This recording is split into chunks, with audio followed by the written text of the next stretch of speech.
what do we want to be remembered for?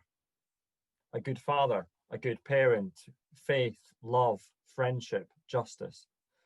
In some ways, we all want to know that we've mattered. And with the sense that God has created us who we are, we all know that we matter to God, but we also want to matter to other people. And so the question of what are we leaving behind practically becomes one of those conversations as well. Because some of us have been privileged in this world to have more than others, and there are lots of questions around justice and how all that works. But what we want to do today is to talk a bit about legacy fundraising and a bit about how the church needs to be willing to talk about that conversation. We're going to hear from Claire Routley, who is the world's first PhD holder in legacy fundraising. In a change to terms, Joe Beacroft-Mitchell, who's a generous giving team leader from the Diocese of York, is replacing Ruth Tormey, who's sadly not able to be with us. And Dave Richards, who's the Reverend Canon Dave Richards from P's and G's in Edinburgh. And we're going to just explore a little about how to talk well about this, because we know this is a conversation that people are having. And we know that actually in our churches and in our communities, people want to have thought these things through. They want to make sure that they're leaving a legacy that matters to them. My start in this story starts from my parents' church. In my parents' church, there is a octagonal table. It's not a very exciting table. It's 1990s, wood. It has our church hymn books on it. It has our orders of service on it. It's very practical. And if you look closely enough, in the back corner, it says, in loving memory of Oriana Richardson, who left this money in order for the church to continue its mission, or something like that. Now, I didn't realize at that point that my grandmother was setting me up for a career in fundraising. But actually, it was her way of saying, the church I was part of mattered to me.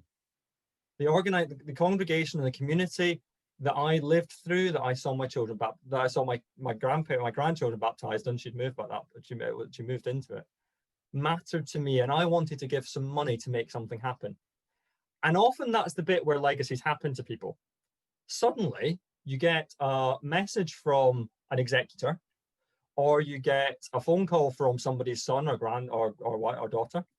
So-and-so has left you some money in your will.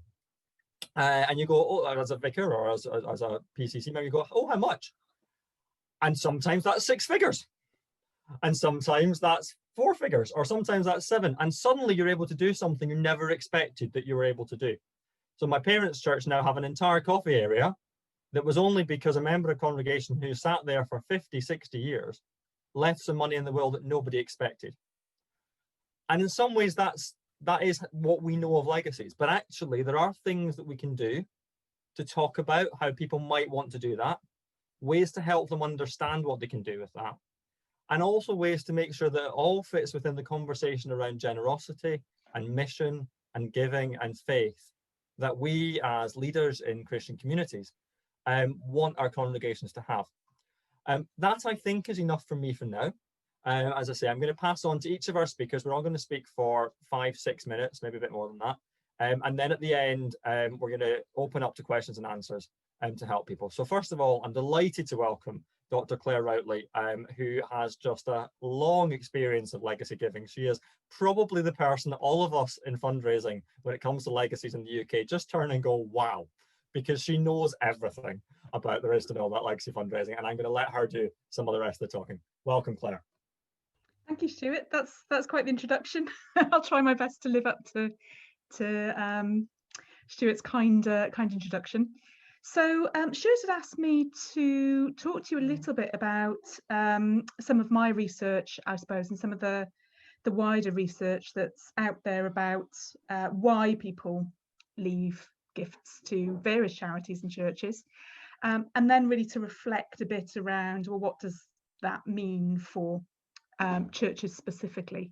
So that's what I was going to cover. I'll try and stick to the time limit because I get a bit overexcited because I'm so fascinated actually by this whole area of giving, and just, you know, how wonderful it is that people can leave something behind them that speaks of what their values were, what they care about, etc., etc. So I suppose to try and sum up as a starting point why people decide to leave legacies to various organisations, I like to think about it in terms of three different sort of core motives, I suppose. So the first one is looking backwards. The second one is, I kind of call it looking around yourself, looking around. And the third one is looking to the future or looking forwards. So in terms of looking backwards, when I actually went out and did my PhD research, I was basically doing qualitative depth interviews with people and talking to them about their decision. And this idea of looking backwards came out really strongly, actually.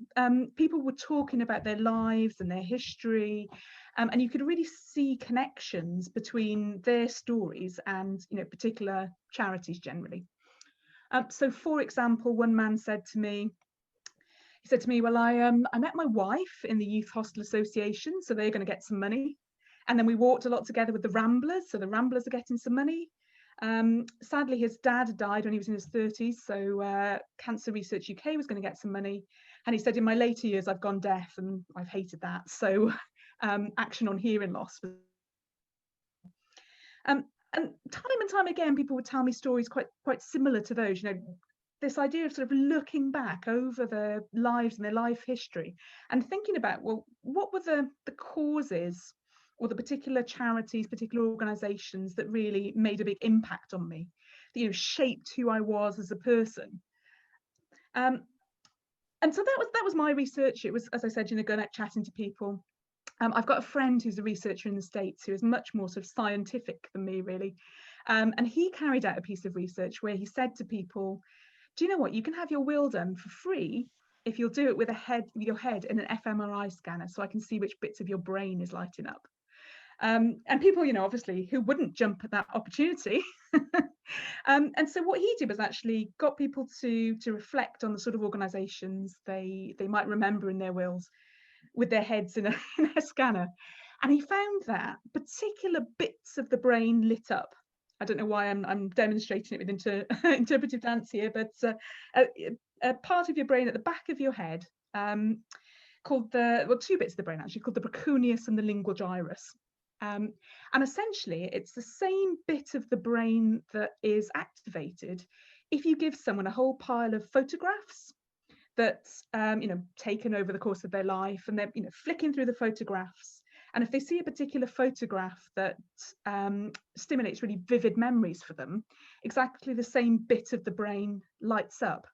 And so that, I think for both of us, it was quite exciting to see each other's research, and that, as I said, you know, that's sort of what people were saying to me, but actually my colleagues' research really proves that is the case, you know, right at a sort of brain level, that people are looking back over their lives and thinking about their connections to particular organisations.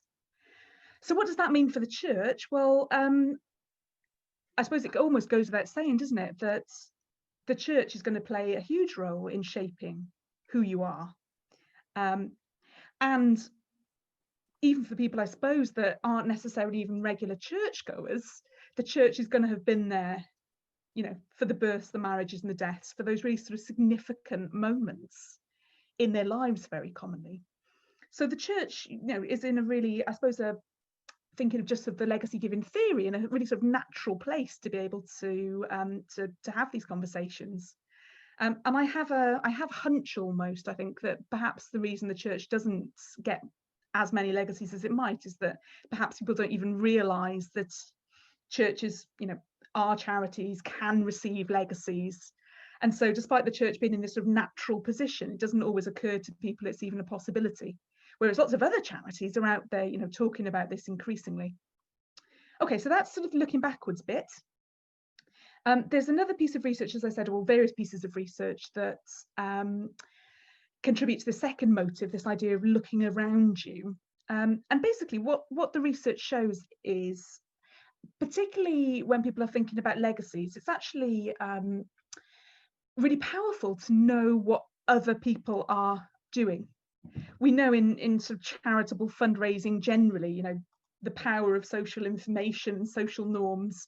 You see from a communion plate going around, I think you see how powerful that is in terms of giving generally, but particularly in terms of legacy. It seems to be quite powerful to know what other people are doing or have done. So practically we know, and again this might be useful for your churches, that talking about either people that have left gifts in the past, or even more powerfully, people who plan to leave gifts in the future, can be a really great way to talk about legacies. And again, I think perhaps it feels like what you're doing there is you're not sort of marching up to people, staring in the whites of their eyes and saying, have you ever thought about remembering the church in your will? Actually, what you're doing is just telling little stories about, as Stewart just did really beautifully, for example, about the people that have left gifts and the impact that's actually made on the church and its mission. So looking around you, looking at what other people are doing. Oh yes, and I tell you what I was going to say there as well was, again, I know not every single church, but again, one of my very sad hobbies is going to cathedrals and churches and taking pictures of plaques on the walls that talk about legacies. And so many churches, aren't they, have these amazing examples of what people have done in the past. So again, they're there already, and I think that's a really great way to be able to perhaps begin a conversation about legacies. And then I'll say the final bit, and I realise I'm coming up to time, so I won't get too overexcited about this, but again, there's some lovely theory out there that talks about the idea of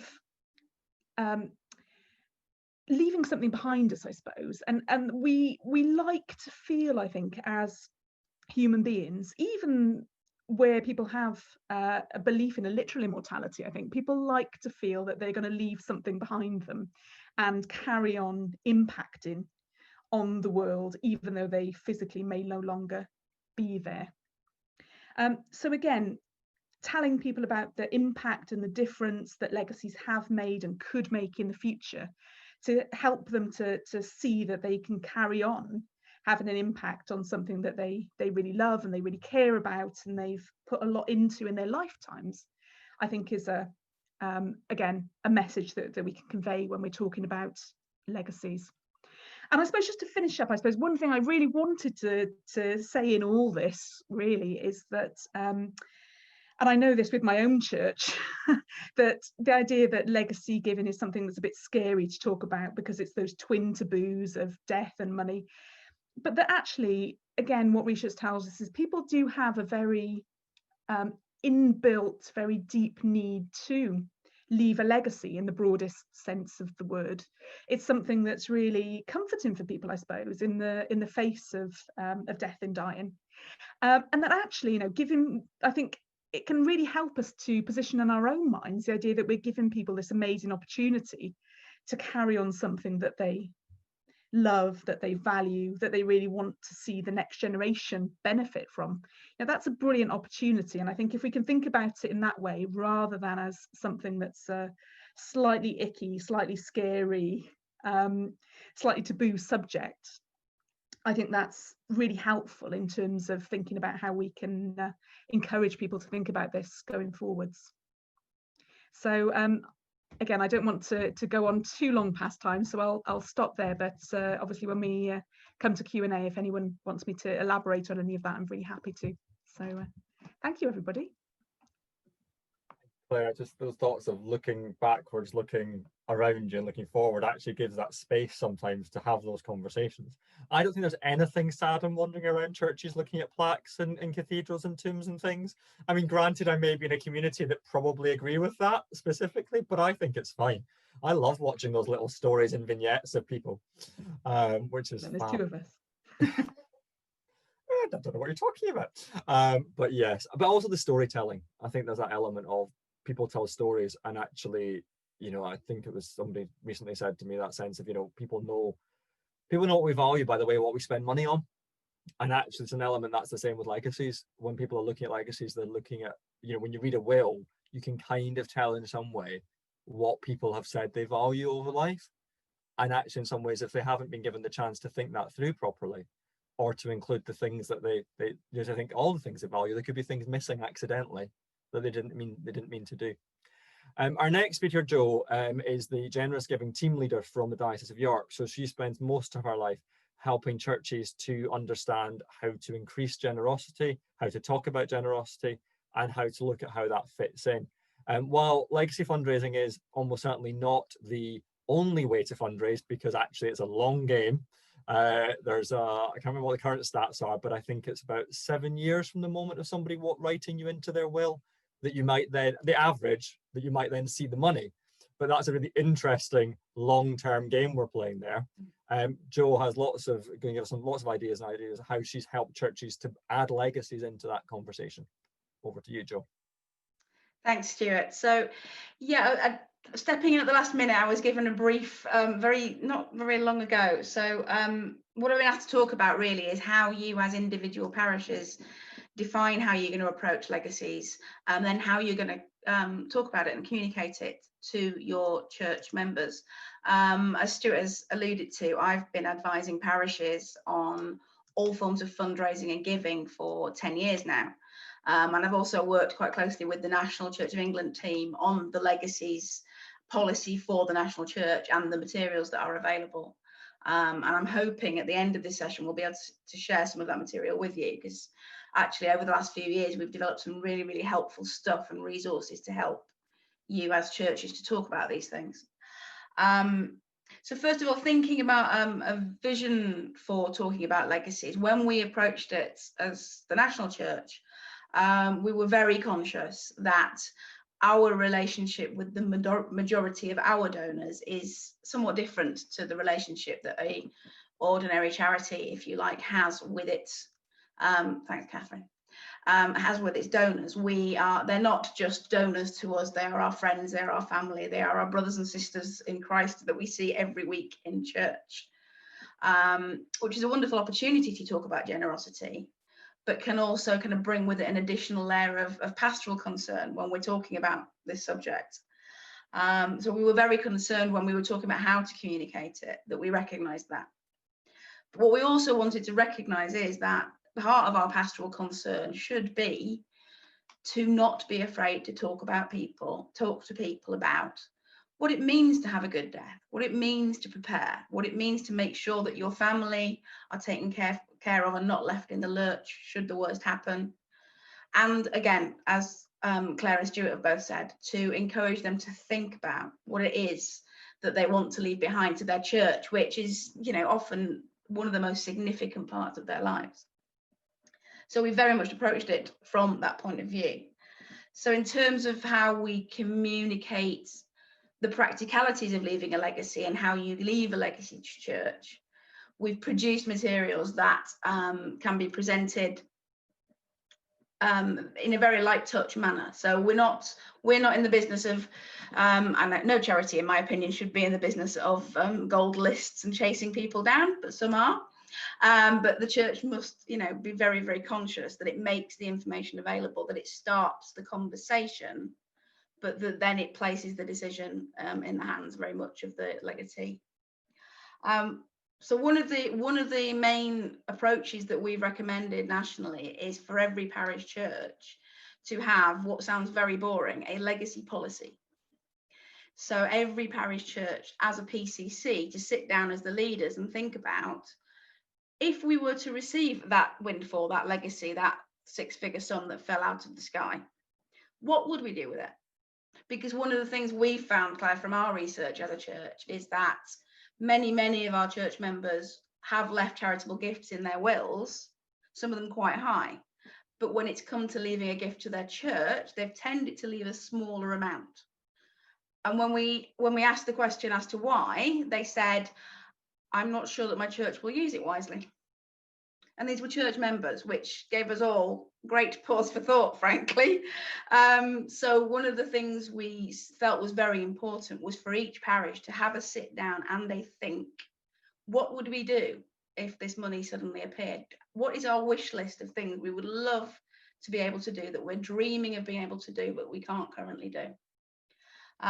So the PCC to decide that, but then to use that as a catalyst for having the conversation.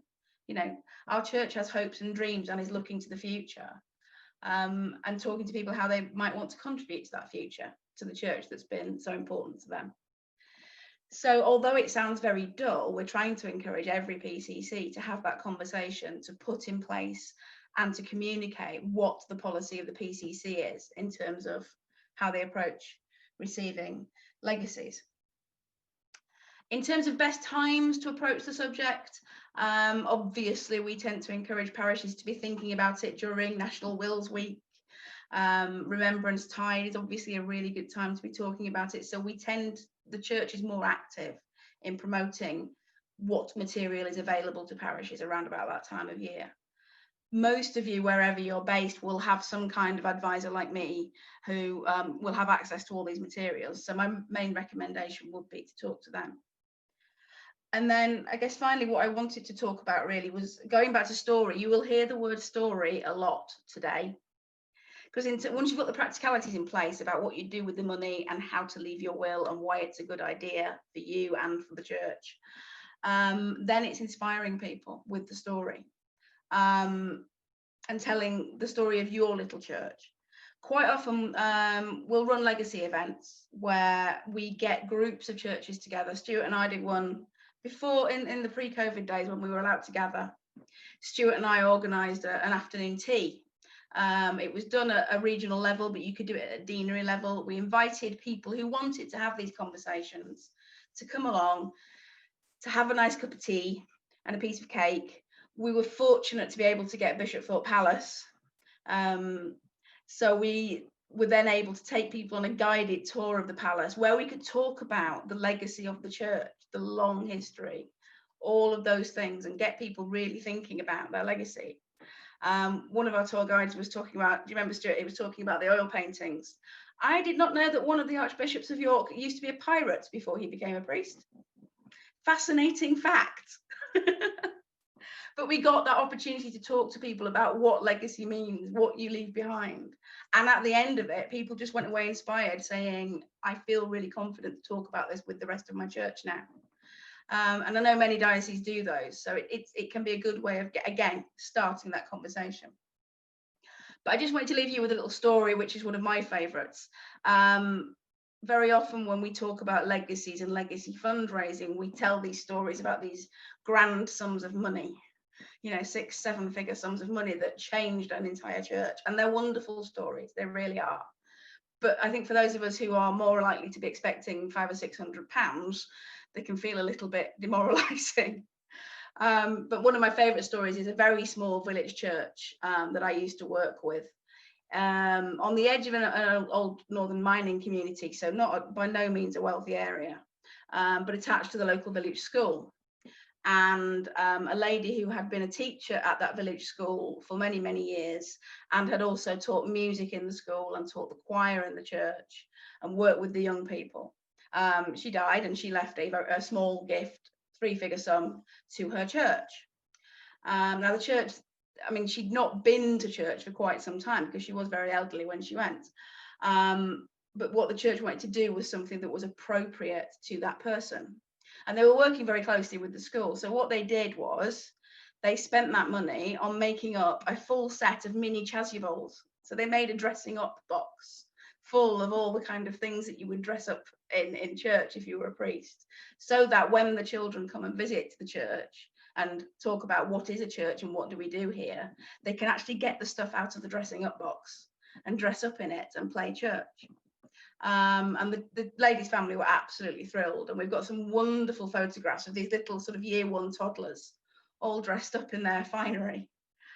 So again, it's about, quite often it can be about working with the family, if they're around, of the legatee, to talk about not just what you would spend it on the wish list, but how you might spend it in a way that honours the memory of that individual person. And the more you can do that, the more people see that happening, the more inspired they will be to think about what they want to do with their own will. And that's me, I think. Thanks, Stewart. Yeah, so much in that around. It is storytelling, it's memory, but the church is good at remembering people. As a nation we have it annually, but actually the church, we have that story to tell of people that have been here for so many years. And actually, I mean, I think there's some research that says people are more interested in those stories and the stories of particularly famous people and things like that have left legacies, because they want to know that they matter. So they want to know that their friends matter too. So actually, for those people in that parish, that lady that passed away, she was part of that parish. They knew her, and then they were able to remember her and continue her memory. And so in some ways, one of the best sermons I've ever been told about, I never heard a preach from somebody about legacy fundraising, never mentioned the word legacy. All the priest did was she spent some time the week before walking around her church, and it was about 150 years old, reading the plaques.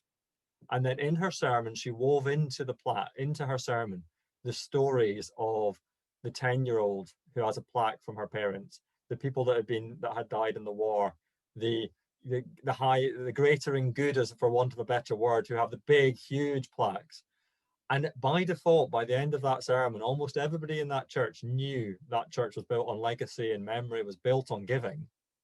But actually, she had never at one point said, "So will you leave a legacy to this church?" We are delighted to see this afternoon the third of our panelists is Dave Richards, who's the rector at St. P's and G's in Edinburgh. And he's going to come from a perspective as a rector. How do we do this sensitively? How do we make sure that people are comfortable in this? Because we realise that from those of us that are going, we need to do legacy fundraising, we're a little detached, whereas Dave is in the thick of it. Welcome, Dave. Thanks, Stewart.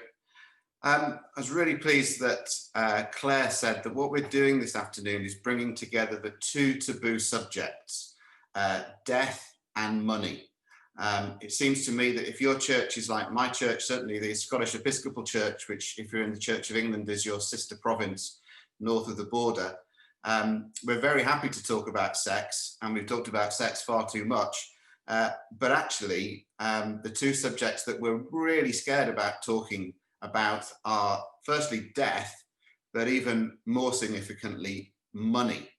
The light bulb moment for me came just over 20 years ago. I was in a meeting there were about 60 church leaders, and the person who was speaking said, "How many of your churches need more money?" And 60 hands went straight up. And the next question was, "Well, how many of you speak about it?" Not a single hand went up. So that's the first thing that I think we need to be honest about, is that as church leaders, if you're a clergy person or a lay reader or a minister in whatever way, one of the reasons that churches struggle to raise money is because we are reluctant to speak about it. And we need to get over ourselves. That's the first thing to say. And we need to say that we need to talk about money, not necessarily about giving, but we need to talk about money. Over the next 4 or 5 years after that light bulb moment, as we prepared actually to go into a building project, I realized that I had to get up to speed with raising money. I realized, for example, that there are over 2,000 verses in the Bible that speak about money. 2/3 of Jesus's parables were actually about the power and the topic of money. He spoke more about the power of money than anything else. He spoke more about money than he did about prayer. He spoke more about money than he did about sex, even heaven or hell. And he treated money as something that was neutral, but incredibly powerful. It could be used for good, but it could also be used for bad. But he realized even in his culture, the hold that money can have over people. And if we're going to talk about legacy fundraising, one of the reasons that we may feel uncomfortable about legacy fundraising is we've not talked about money at all. So to suddenly come left field and say, "Oh, and by the way, when you die," then it's no wonder that people are going to be a bit surprised, because we don't talk about money the rest of the time. So as leaders, as preachers, as ministers, as vicars, as lay readers, whatever your role is in the church, if you have a speaking role, a leadership role, we have to get over ourselves and speak about money. So sometimes we're asked, do you teach tithing? We're from the evangelical tradition, and some people think that we teach tithing. We don't teach tithing. This idea of 10% is a complete nonsense. If you look through the Old Testament, a faithful Jew gave at least between 23 or 25% of their income. And the 10% was always meant to be the floor, not the ceiling. And what we do is we've encouraged a culture of generosity. Generosity in time, generosity in resources, and generosity when it comes to money. Why do people give? Well, firstly, if leaders talk about it. Secondly, if leaders set an example. Thirdly, if leaders are realistic about it. And fourthly, and most importantly, if people are envisioned. That story from York about people not being willing to leave money to the church because they don't know what the church is going to do with it. If people are envisioned, if people know why they're being encouraged to give, they will give. As we were facing a building project, we realized that if people were giving to bricks and mortar, we weren't going to get anything. But if they could see why they should give and what we could do through the transformation of our physical building, 20 years later, we were able to do ministry that we would never have dreamt of, even before we started the building project. So you need to give people a vision of why. As part of that, as leaders, we need to know what people give. Now, hear me out on that. I'm not saying that you should know exactly what people give. But in preparation for our building project, I simply asked for the names of the people who were in the top 12 or 15 givers. I didn't ask for how much they gave. Some people are sort of, they freak out that the clergy, if they know what people give, they'll treat them differently, which doesn't say a lot about how much they trust us, frankly. But what I discovered was that we were the number 8 givers to our church. Now, that's not unusual. Clergy are often in the top 10 givers towards churches because we're giving our lives to it. Now, that set me free because I knew what we were giving. Therefore, I knew the level of giving in the church. So that set me free to preach over the next 2 or 3 years in a way that I wouldn't have done because I would have assumed or presumed that people were giving.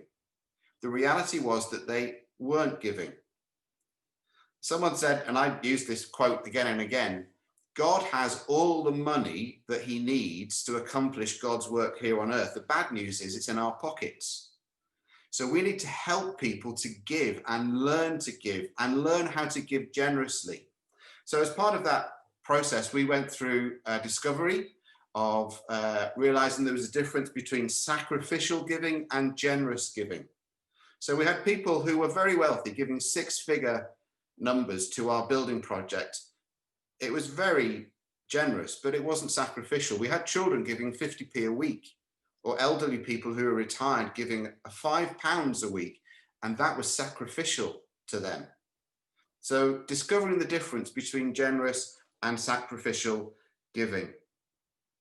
Realizing that every decision about money is a spiritual decision. That our budgets are a theological statement about what we think is important, in the same way that someone's will, as was said earlier, is a statement about what they think is important. Your church's budget is a theological statement of what you think is important and what you value. So in the same way that a will reveals what's important to someone and has been important in their life, your budget and what you think is important in your church's life reveals what you think as a church and a congregation is important and what you value theologically. So leaders need to talk about it. Leaders need to be informed about it. You need to envision people. You need to earn people's trust. And yeah, speak about it. If I'm honest, we haven't got that's one of the reasons why I agreed to come on the panel. I want to learn this afternoon because we haven't got a legacy strategy. I'm not here as an expert on that because we do get legacies because we've encouraged a culture of generosity, but we don't have a particular strategy. But what we've learned to do is encourage that culture of generosity. So I'm here to learn.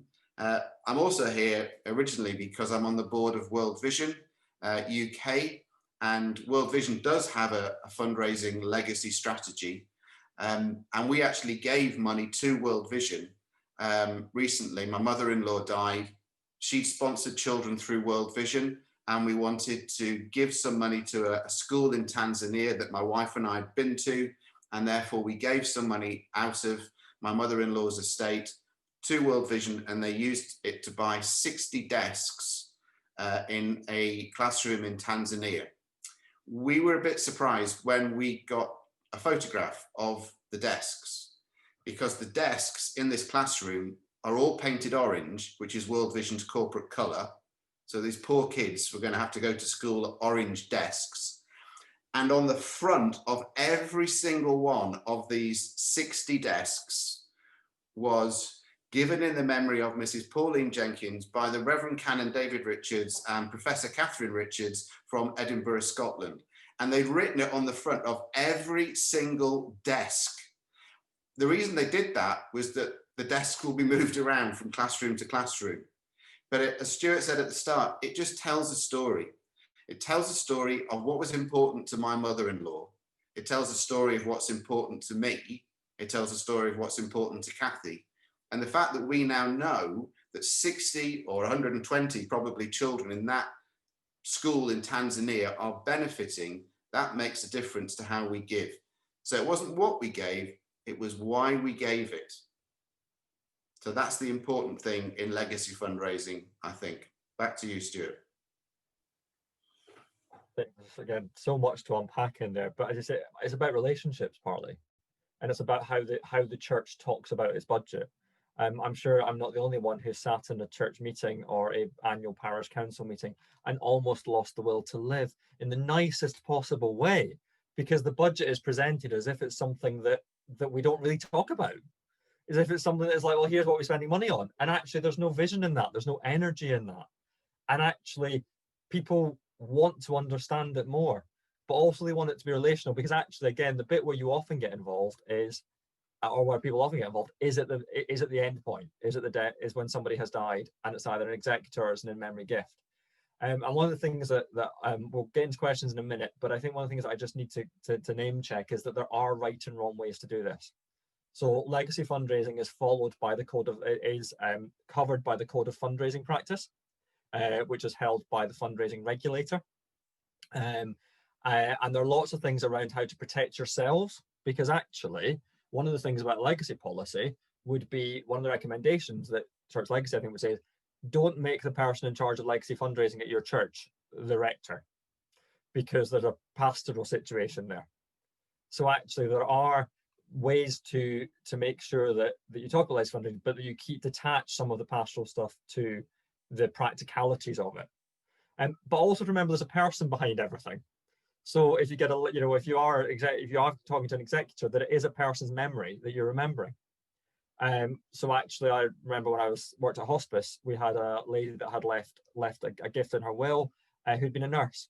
And answering a bit Kate's question about the percentage of estate rather than set amount thing, the reason that we encourage percentages of estate is that generally most of us don't realize how wealthy we are.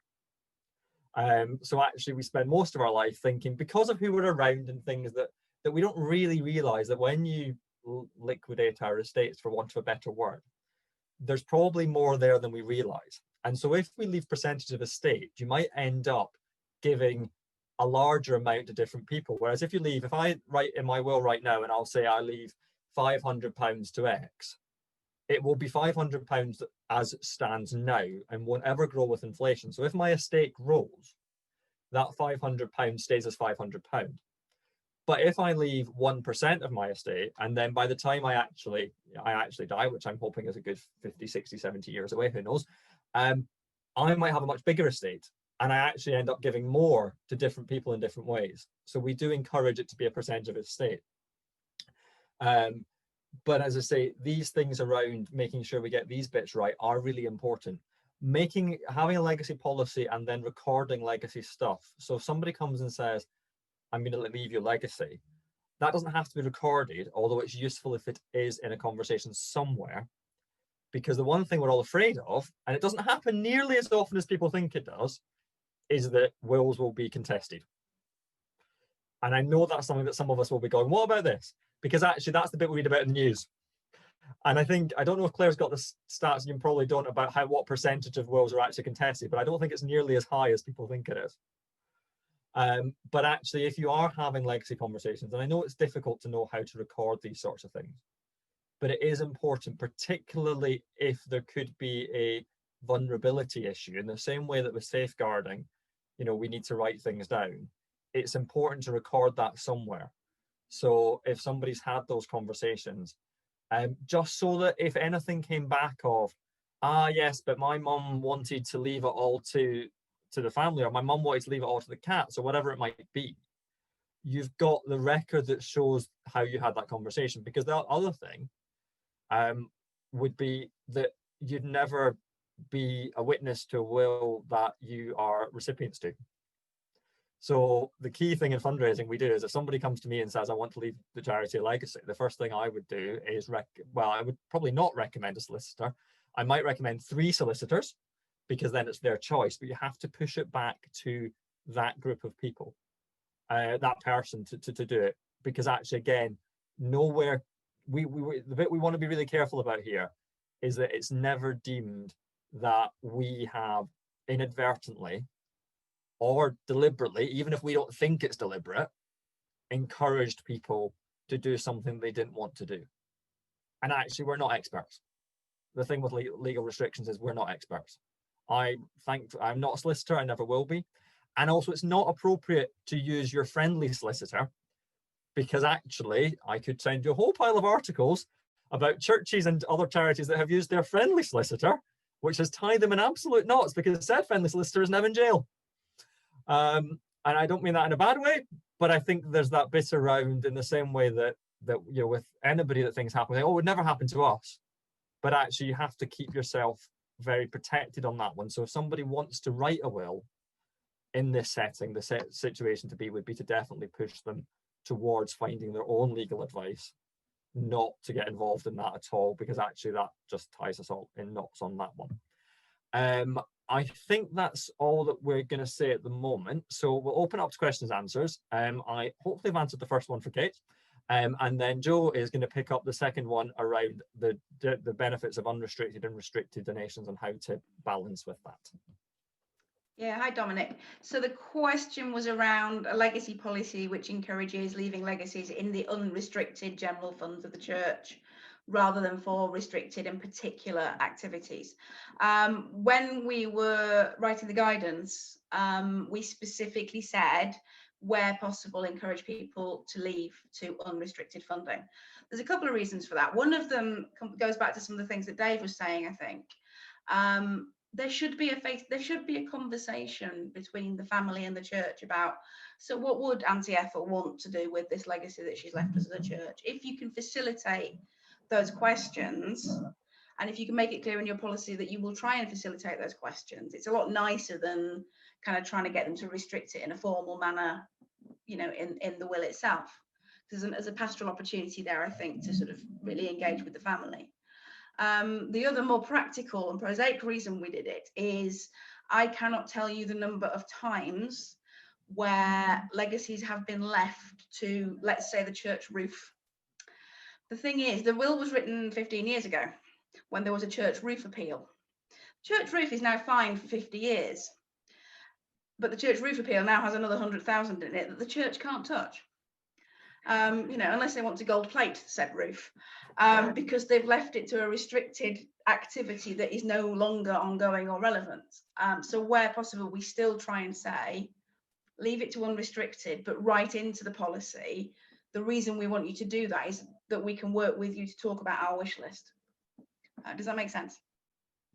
Yeah, thank you. Yeah, I've got a number of legacies that are at the discretion of the vicar and the church wardens, and so it's sort of like, having turned up, I'm like, well, what's the best way to do that? But I might see if historically I can try and track back. So thank you. Interesting. Yeah, you can try and look back historically.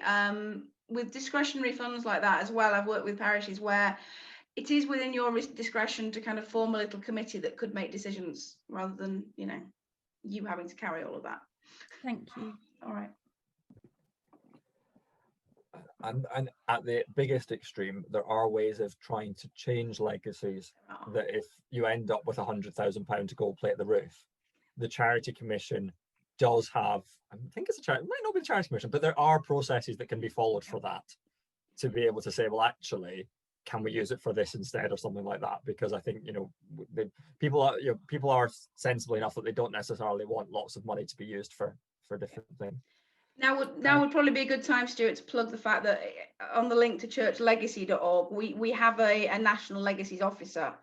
If you find yourself in a situation with a contested will or a legacy you can't practically spend, there is a phone line there, and we can help you and offer initial advice, or point you in the right direction, so that we do have a national expert who can help you. Yes, I shall come to you in 1 second, Alan. Just let me. But the other link that I'll point out there is the Institute of Legacy Management, because there is a group of people whose entire jobs are around managing legacies. Now, most of them tend to work for bigger charities because actually they are dealing with millions and millions of pounds. The best thing about that is if you're actually one of the smaller names charities in that, then you can take their advice, because one of the things is making sure you get all the money and everything like that.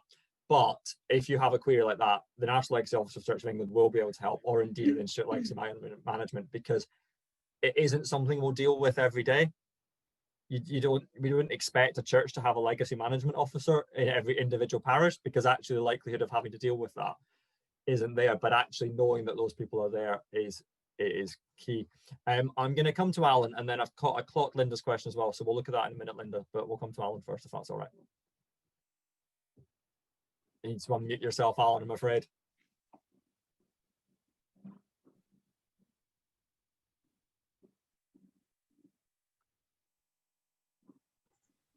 Right.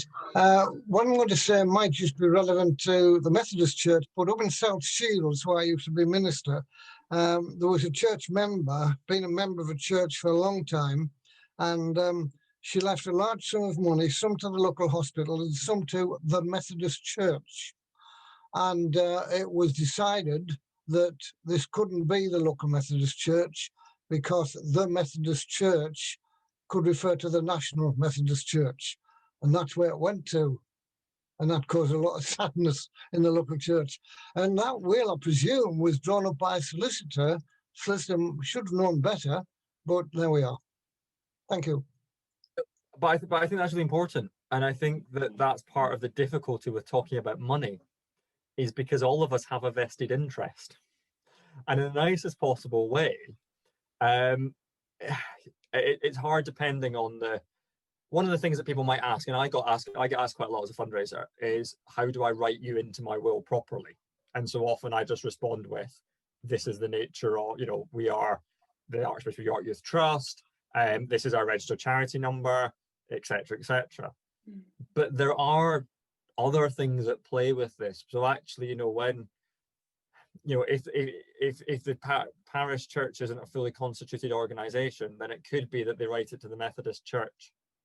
The Methodist Church, in the perception it would go there, but actually then end up in the power dynamics and the questions around how communities structure themselves and how churches structure themselves.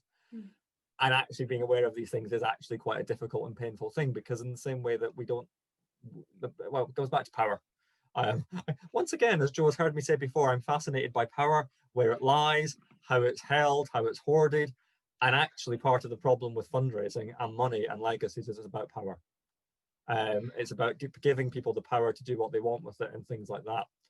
There was a question that Linda asked further back around theological messages around leaving a legacy, which, although I have a degree in theology, I'm going to clearly throw to Dave as the vicar, while I quickly rack my brains, or at least unless Joe or Claire wants to pick up on any of it either, and then I quickly rack my brains. There looks a great PDF called The Spirituality of Fundraising, which I think is the obvious thing to go to, which I think Ben has put in the chat. But I think it comes from, it's a wider question of what are we handing on? So we're quite happy to hand the faith on. We're quite happy to talk in baptism about handing the faith on and the spiritual inheritance. And therefore, I think, again, it comes sometimes from our queasiness and our anxiety about talking about death and money. And I think sensitively, we just need to get over ourselves and talk about this culture of generosity, not in a sort of health and wealth way, but the early church was characterized by generosity. It was one of the things that it was known for. You know, in the middle of pandemics, Christians went one way when everybody else was going the other. And the church grew because of its reputation for doing things differently. So it comes back to very controversial statement is that we are most like God when we give. You may think we're most like God when we love, but I was challenged a couple of years ago by someone who said, I think we're most like God when we give. So it's at the very heart of who God is. If God is a God who gives, and we're to become like God, we're to allow the character of Jesus, the fruit of the Spirit, to fill our lives, then generosity will be something that characterizes Christ's community. So I think that is the theological basis for leaving a legacy, whether it's of faith or of money. I picked up a bit about the conversation side of that. I think you've stuck something in the chat there that I think is worth telling people about, Claire. Yeah, it's not very theological, but there was a survey a few years ago that looked at people of different age groups and whether they'd done any sort of end of life planning or had end of life conversations, and they said the top reason for people in the oldest age group not to have conversations was because other people wouldn't have the conversations with them. And I think, you know, just from, I suppose, from personal experience and just talking to people about legacies more generally, you know, people are often really keen to talk about this, but actually we sometimes shut them down as well. And I'll just random anecdote, but my when I used to go and see my nana as she was getting towards the end of her life, she'd often she was clearing stuff out and she'd give us things. And so I remember one day she gave me a fruit bowl that she'd been given as a wedding present. She was like, you might as well have it now, love, rather than when I'm dead. And I remember sort of that sort of jokey thing you do. I was like, oh, don't be silly, Nana, you know, you'll be going on for years, you know, etc., etc. And actually reading later on, I realized what she was trying to do was actually have a death related conversation. And it was me that was just sort of, no, I'm a bit uncomfortable. I don't like to think about you dying. And yeah, it's often our fear, I think, rather than you know, the person actually wants to have a conversation, and we close them down sometimes. And in some ways, I think the church has the privilege of being able to hold those conversations, because actually we're not connected. So it's not a conversation with a granddaughter or a partner or a loved one. Actually, there's that relationship if the church's community is functioning in a way that we believe it should be.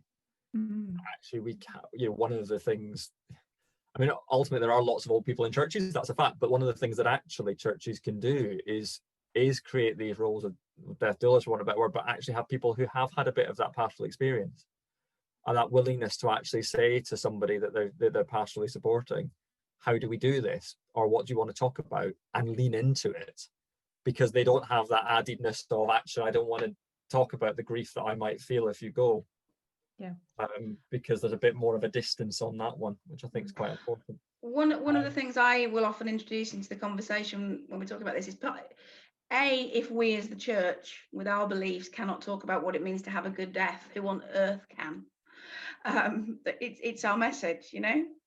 But more on the will issue, not sure if it's theological or not, but there is a section in the Book of Common Prayer, in the preamble to visiting the sick and the dying, where Cranmer actually wrote that it is incumbent on the priest, or I suppose in our sense, anybody who's being pastoral, to discuss with a person whether they've made arrangements for I can't remember the exact word, but for the quietness and peace of their benefactors or their family or something like that. I can't remember the exact quote. Stuart's looking it up for me because I know he uses it too. But it's there back in our history. You know, we're called upon to talk to people about, have you made these arrangements? Is your family going to be okay, or are they going to get a big shock as part of a pastoral conversation? Which, as Dave says, is tied up with conversations around planning funerals as well. Is that actually there's some things, I mean, you can't plan all of it, but there are some things that people want to have those conversations. They want someone to have them with. And actually the church can, as Jill says, if we can't talk about it, then actually who can? Doug, I'll give a shout out to the book that Doug's put on the PDF, The Spirituality of Fundraising, because that's pretty much where all of my work comes from. This is a book on Renown wrote about how to feel comfortable in that world, how to feel comfortable in the world of fundraising, and he talks about how we invite people into the mission, and actually about how legacy fundraising, parish fundraising on Sunday morning, anything we do is actually about inviting people into the kingdom. Is that actually it's asking them, and as I think Dave said, it's the gifts that people have. It's inviting people to bring all their gifts to the table and then using them and things like that. And I think that actually is a mindset that often in churches we don't address. You know, so we do get the people who give direct debits, but we don't thank them. And we don't engage that. And Dave is going to pick that up, which is quite good because I've got a bit lost where I'm going. Well, no, I just to highlight what you said, that I firmly believe that there is, you know, we talk about different spiritual gifts, and there is a spiritual gift of giving. And that's mentioned in the New Testament, but for some reason it's not one that we like to talk about. So we're very happy to encourage a gift of service or a gift of preaching or a gift of evangelism or prayer or faith or healing or whatever, so, you know, administration even. But there is a gift of giving, and I discovered this through talking with somebody. I was a curate, and we were talking about gifts of the Spirit and going through the lists of the gifts of the Spirit, and we came to the one in Romans that speaks about the gift of giving. And afterwards somebody stayed behind and they said, I think I've got the gift of giving. And I said, really? I'd love to talk more with you. And he said, what do you need as a church at the moment? What do we need? This shows how long ago it was. I said, we need one of these. There's one of these new projectors, data projectors, and it's about this big, and it costs about £4,000. That's how much they were these days. I think it was steam driven. And he said, okay. And I sort of looked at him and said, sorry. And he said, who do I make the check payable to? And I said, well, the church, obviously not me. And then he wrote me a check. Now that then started for him a whole journey of faith. He's now ordained. He works for a diocese down in the southwest of England. But the key to him starting that journey towards ordination was actually the realization that he had a gift of giving. Now, it doesn't matter how much money you've got, you may still have a gift of giving. So how do we cultivate and recognize that that is a gift like all the other gifts of the Spirit? It may depend upon your theology of what you believe about the gifts of the Spirit. I would probably hold the view that most Christians have got at least 2 or 3 that they would sort of lean into and focus on. Well, how do you nurture someone with a gift of giving? The flip side is the gift of receiving.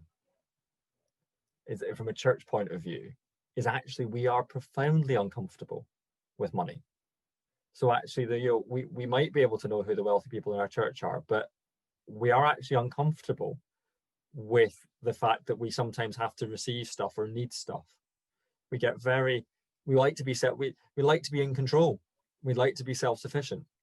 And so actually, if somebody's coming and wants to do stuff, there is something incumbent on us to be able to talk about what we want to do, to be able to be trusted to spend the money wisely, to be trustworthy in that.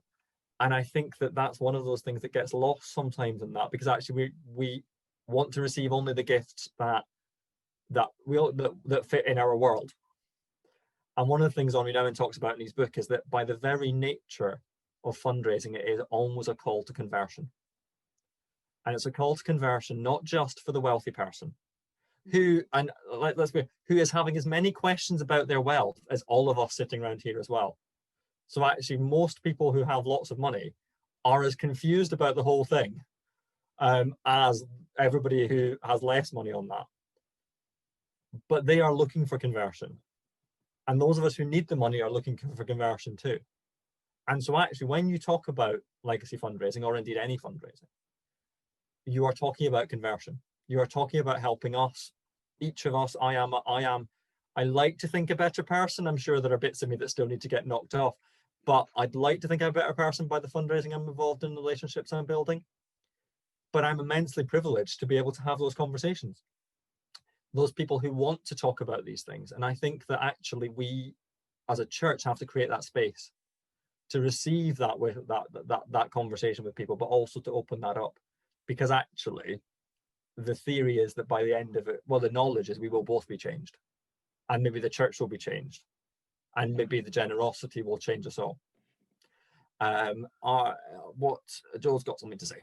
I was going to say it in response to what Dave was saying, but you've picked up on some of it as well. Thank you, Stewart. Is that as well as a gift of giving and generosity, giving is a massive privilege. Very often churches will say, well, oh, our people are poor, they can't give. Why would we deny that privilege of being able to make a difference in the world to people just because what they can give is small? I don't understand why we would deny anybody that privilege. It's not a privilege of the rich. And actually bringing it back to legacies, very often, people are in a situation where they are cash poor but asset rich. So a legacy can be an opportunity to make that difference. They weren't able to make that difference in their lifetime because everything was tied up in family and work and commitments and all that kind of thing. But their legacy might be their best opportunity to really make a difference. And I think when we're not engaging them in that conversation, we're denying them the opportunity to have that experience and that privilege. Yeah, and I'll just chip in this. There is, again, some research that says that, as I mentioned, people have this deep need to leave a legacy, but that actually, if people feel they don't have anyone to leave a legacy to, again, legacy in the broader sense of the word, it can lead to feelings of despair. It's a really deep human need to pass something on. So just to reiterate really what Joanna's saying there.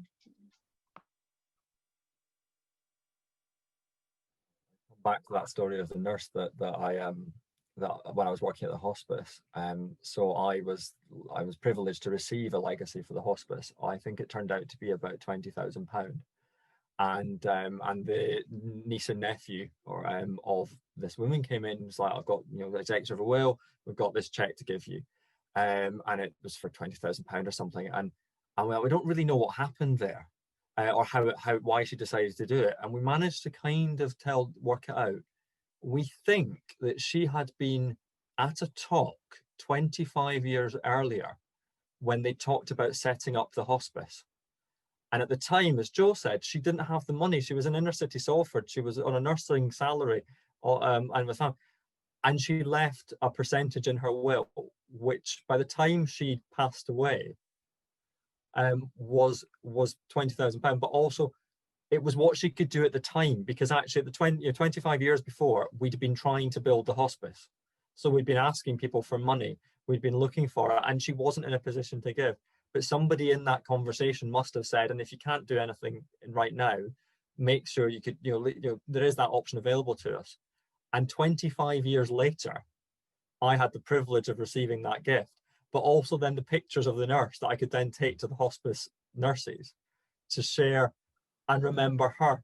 And actually, I think, again, that's the privilege of being able to be in that place. It reminds me never to underestimate the power of my words and my conversation, but also to be aware that you might say something about legacy, about fundraising, about giving, that might touch somebody else in a way that you can never understand, which is the privilege of the gospel, I think. And that's worth holding for a minute. Kath, you were going to come in with something, I think. Yeah, thank you. I was just really glad, Stewart, that you mentioned about the power dynamics, and I have wrestled with that as a minister as well. How do we hold within ourselves healthy strategies to manage the power that comes with this issue of money? And perhaps we are afraid of talking about money because there is a power element to this, and influential element. And I was reminded of a very profound story by something that said by what somebody just said. was that as a curate, I used to go and take communion to somebody who's horizontal in bed in their last sort of months of their life. And every time I went, I would be given a check for £250 as I left. I mean, this was kind of like, you know, a month. I can't remember how regularly I went. And so you would always know, there was almost like this pastoral visit, but combined with this awkwardness of, do I visit so-and-so lady or do I visit the other lady, you know, on the same afternoon? Of course, you're there for everybody, but then you might have a request. I'm wondering, I haven't had this experience myself, but are there ever requests to give a legacy with conditions attached? Like, will you have my name across the front of the altar? Or are there sometimes occasions when we have to say no to requests? Has that happened to anybody? And how do you sensitively do that? So yeah, that was just kind of my thought. I've had that experience. I don't know if you're happy for me to share. Oh, no, is that all right? I guess so. Yeah, I've had that a few times actually. So I worked in a hospice for 15 years, and so as you can imagine, it's actually quite an area where legacy giving is quite popular, common, whatever the right terminology is. And so there have been scenarios where people have wanted to give to something that wasn't appropriate. So a little bit like I was mentioned earlier on about church roofs or whatever. And so it is really sitting down and having the conversation with them and saying, I understand that you're wanting to leave something or you're wanting to do this, you know, can I ask you why? And actually, when you get down to the why, it's often because they want something that's tangible. And then finding another way to honour that gift that is appropriate for that person is normally then fine. So, you know, the classic in the hospice is, you know, I don't want to go in the big pot. I want to buy a bed. That was always the classic. And I would have the conversation and be very polite and I say ask the questions, but I would often say, you know, it's I really understand where you're coming from, but a bed without a nurse is just an empty bed. Actually, we need to have our nurses to care for the patient. So what is it you actually want? And then when you actually realise what they want is what we've already been saying about being remembered. So you find another way of showing their name or being able to acknowledge their gift and their generosity. That normally is sufficient. So it's having the conversation. I have another story of I've done quite a few legacy sort of story videos over the years, and a lady who left some money, and she didn't have any family left, but the only people they talked to were the people in the congregation who knew her well, and they decided to go for replacing some pews with comfortable chairs because she'd spent 30 years complaining about how uncomfortable the pews were. And it was kind of jokey, but it was all her friends in church saying, do you know what she'd really like? It would be a comfy chair. And it was, again, it's having the conversations either with the person while they're still around or with their friends. And, you know, and we as a church are very privileged, I think, because we've got access to people in a way that many charities just don't.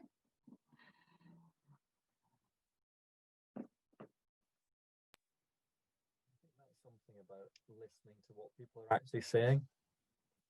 I think, as Linda said, I've had the same situation in a hospice with benches and things like that. But actually, again, one of the things we're about is helping people reveal who they are, is help them to understand what their calling is and who they're called to be. And so actually, one of the things is that you become an interpreter. And legacy fundraising, I think, is part of that, or fundraising is part of that challenge, and ministry is part of the challenge, is helping people interpret, because actually what they're probably saying is not, I want a bed with my name on. What they're saying is, I want to know this money will be used wisely. And I suppose that brings us full circle to the conversation where Dave started around how you spend your money as a church. And how you articulate that, how you talk about how you spend your money, is probably one of the best ways to get yourself not to get yourself legs, I don't mean that in that way, but to encourage legacy giving. Because actually, people need to trust you. And one of the problems, which is a much bigger conversation about power with churches, is how we connect as a wide organization, as individual churches, and all those sorts of things, because actually people need to know that what they're doing matters. And if they think that their church might not exist in 5 years' time, and by that they don't mean the big Church of England, they mean their own individual little community, that's going to be much harder for them to leave a legacy to than if they know full well that the community they're part of is going to continue. I'm wondering if there's much more, or whether that might be a good place to leave it.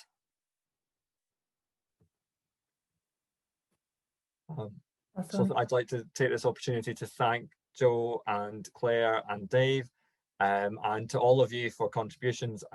We've unpicked all sorts of things. As Ben has helpfully put some other things into the chat box, there are all sorts of interesting, exciting things coming up. Joe and I are planning a session on fundraising, a fundraising clinic in November. I think that's almost signed up, where basically we're all inviting you to bring your fundraising questions. I'm not promising you we have the answers, but to start exploring this. But I think to tap into the stuff that Dave and Claire and Joe and I have been talking about, and that spirituality side, that fundraising is part of who we are as churches, that money and giving unpick some of these issues, and actually by leaning into those conversations, we may strengthen our communities, discover things that we never knew God was calling us to do, and help people to live life in all its fullness. So thanks for joining us this evening. Have a lovely weekend, and we'll see what happens next.